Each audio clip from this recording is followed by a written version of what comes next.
Okay, now we're moving right along here. We're on page 15. For this week, I'm going to assign you page 15 and 16. So, like I talked about in the previous episode with the book, there's two types of intervals, right? There's melodic intervals, which you play separately, and then there's harmonic intervals, which you play together. So, just looking at the top here, so I'm just going to start playing just starting from treble clef. We got C and D together, and those are half notes, so we're holding those for 2 seconds or 2 beats. 1, 2, 1, 2, 1, 2, 1, 2. Left hand 1, 2, 1, 2, 1, 2, 1, 2. Double dots 1, 2, 1, 2, 1, 2, 1, 2, 1, 2, 1, 2, 1, 2, 1, 2. Now you might see the red text where it's saying second, third. If you're not watching the ear training and theory series videos, don't worry about it, right? We're here to learn how to play piano. We're not learning how to learn theory. Unless you want to, then you watch those videos, right? So let's play the bottom song there, and it's introducing that letter F, which I stated before. It means when you see that, that's a dynamic sign for play the piece very loud. So I'm going to get my right hand in C position. Oh, and actually now that I'm looking at the piece, I'm going to need my left hand in C position as well, because 1, 2, 3, on the third measure there, that third square, my left hand is beginning to play some notes. And we got the quarter rest, which we talked about a few episodes ago, which is it gets 1 count, right? That lightning bolt looking, or that lightning bolt looking rest, it gets 1 beat or 1 second of playing nothing. So let's play through that. 1, 2, 1, 1, 1, 2, 1, 1, 2, 1, 1, 1, rest, 1, rest, 1, 2, 1, 1, 1, rest, 1, rest, 1, 2, 1, 1, 1, rest, 1, rest, double dots, 1, 2, 1, 1, 1, rest, 1, rest, 1, 2, 1, 1, 1, rest, 1, rest, 1, 2, 1, 1, 1, rest, 1, rest, 1, 2, 1, 1, 1, rest, 1, rest. All right, so that's the song on page 15.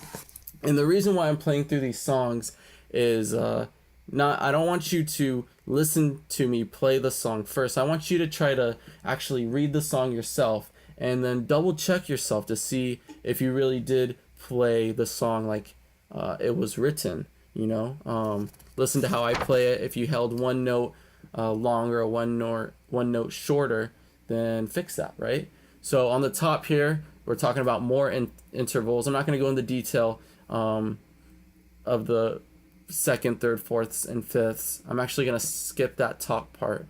If you're interested in learning, ear training and intervals and music theory, watch that series. But for right now, we're just going to keep moving along here. We're going to practice these 2 songs. So total, we have 3 songs for this week to practice. We got the one on page 15 and then the 2 on page 16. So I'm going to play through this one. Let me survey the piece really quickly. So my right hand's busy. Left hand, there's whole rest on the bottom, so I'm not doing anything with my left hand. And then on the bottom here, starting on the 1, 2, 3, 4, on the 5th measure, it's actually the inverse. So my left hand's getting busy and my right hand is resting because we got those whole rest. And hey, this is kind of a cool piece because there's no double dots, right? So we don't have to repeat ourselves. We just have to play it one time all the way through. So let's see, and there's an F, and like I said, don't worry about these dynamic signs, but just be aware of them. So there's an F, so I want to play this piece sort of loud, right? So we got 1, 1, 1, 1, 1, 1, 2. Oh my gosh, I messed up. So I'm actually supposed to be playing that with the right hand, right? So we got 1, 1, 1, 1, 1.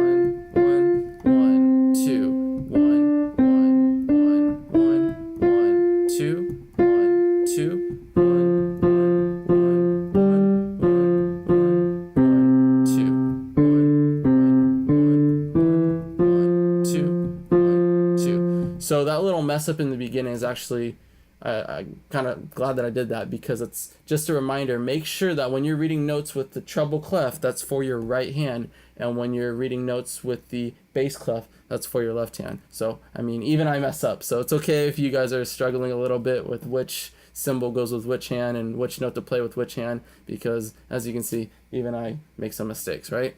So let's move down to the bottom song here. And another thing I want you to take notice of, I'm actually going to get it right now. Maybe you've seen these before. This is called a metronome. And what this does is it keeps you on beat, right? So you can set it to a quarter note, right? So every tick, if I'm going back up to the first song on top, I'm going to play a note on every tick.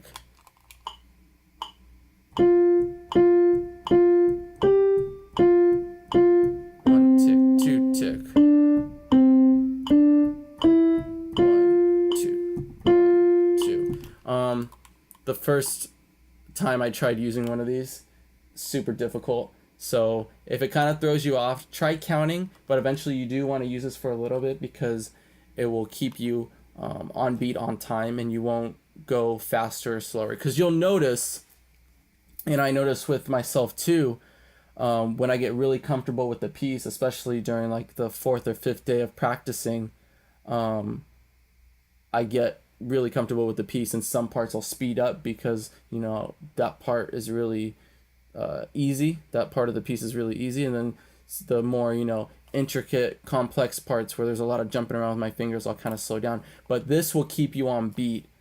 And so the reason I brought that up was because if you look under the title of, on page 16, the second song there where it says My Fifth, it says seriously. And what that sort of means is how fast to play the piece, right? You can play a piece kind of fast, or you can kind of slow it down, right? It changes the entire mood of the piece. Usually when you buy sheet music, there'll be, you know, a number that says like 70 or 80, and that's for the BPM, beats per minute. So I'm actually going to play this song to 80 beats per minute. So instead of me counting, I'm just going to follow along with the tick.